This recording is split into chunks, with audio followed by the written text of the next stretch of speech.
Hi, Jeremy Cordeaux in the Court of Public Opinion. I'm just on air here to let you know that we'll be live streaming the Court of Public Opinion every Friday between 9 o'clock and 12 on jeremycordeaux.com. Please join us. We'd love to have you.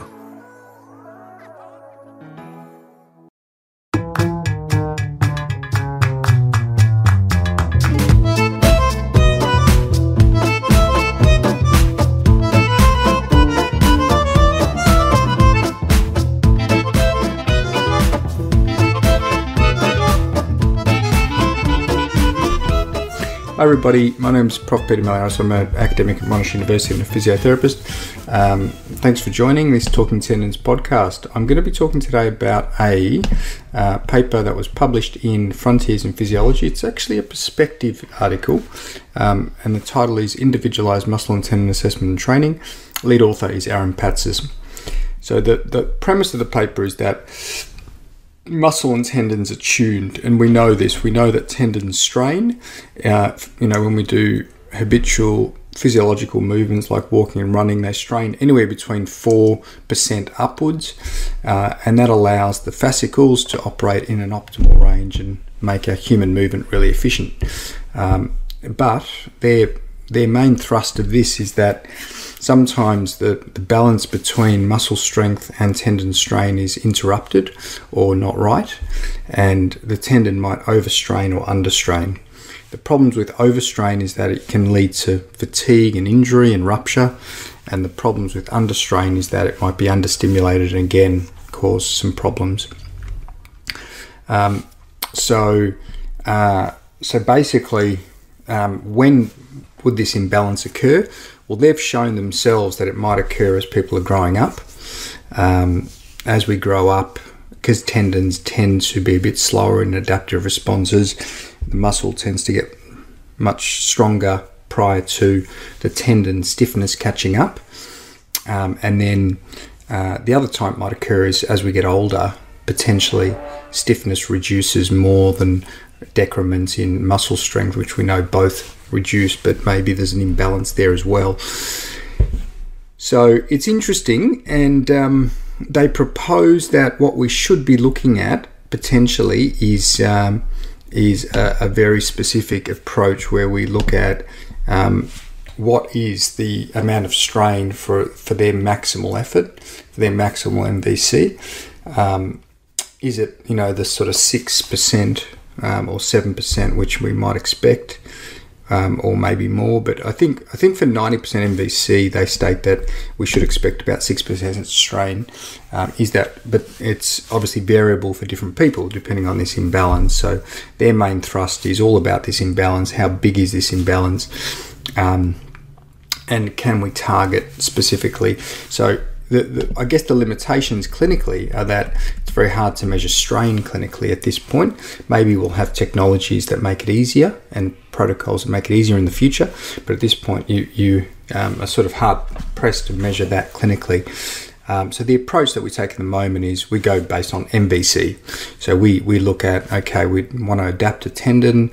We've got a theory that in pathology or in aging, we might need to make sure the tendon is also healthy and straining or adapting, I should say, in terms of stiffness.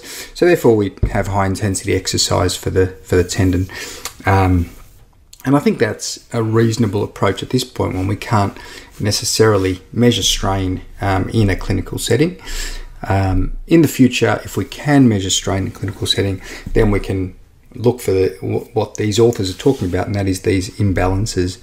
And these imbalances, as I say, could be a response to aging, development, but could also be a response to training. So, for example, if you look at the World Health Organization guidelines, they talk about medium to high intensity strength training, and everyone should be doing it a few times a week.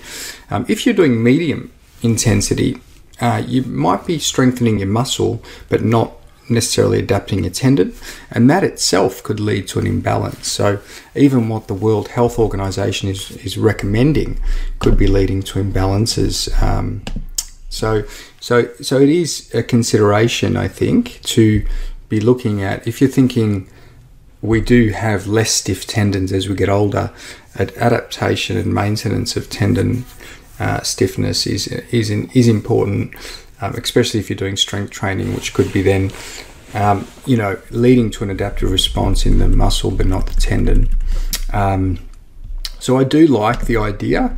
It's, as I say, just the practical applications at the moment of how do we get around this inability to measure stiffness. And I think with sensors and with other technologies emerging at the moment, there may be ways of doing it clinically, and obviously with ultrasound measures becoming more available as well. But I think for take-home clinical message, assume that your tendinopathy patient is going to have a more compliant tendon. Assume that your older patient may have a more compliant tendon. Maybe not an imbalance though in tendon strength and compliance, unless they're doing a lot of training that targets the muscle as opposed to the tendon. So there's some assumptions that you can take away from it, and then you can target your training accordingly. One last thing to finish on, I should have mentioned what do we actually mean by tendon versus muscle adaptation. So tendon adaptation is really stiffness, increasing the resistance to stretch. So for a given force, it's going to stretch less. Muscle adaptation is really strength, but they also can both increase in terms of cross-sectional area, of course, okay? So they're things to consider. We also have this thing called modulus for tendon, which is the resistance to stretch, which is normalized for the cross-sectional area of the tendon, and you use that really when you're comparing different tendons. Excellent. So look, I will link this. It's a really good read, and look at there's some really good graphs in there as well that bring some of what I've talked about to life. So have a look at that.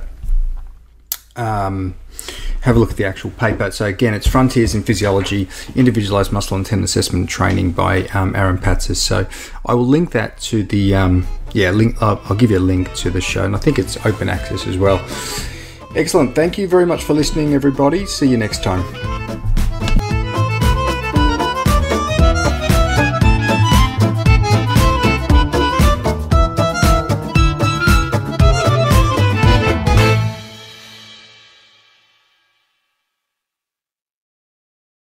Hi, Jeremy Cordeaux in the Court of Public Opinion. I'm just on air here to let you know that we'll be live streaming the Court of Public Opinion every Friday between 9 o'clock and 12 on jeremycordeaux.com. Please join us. We'd love to have you.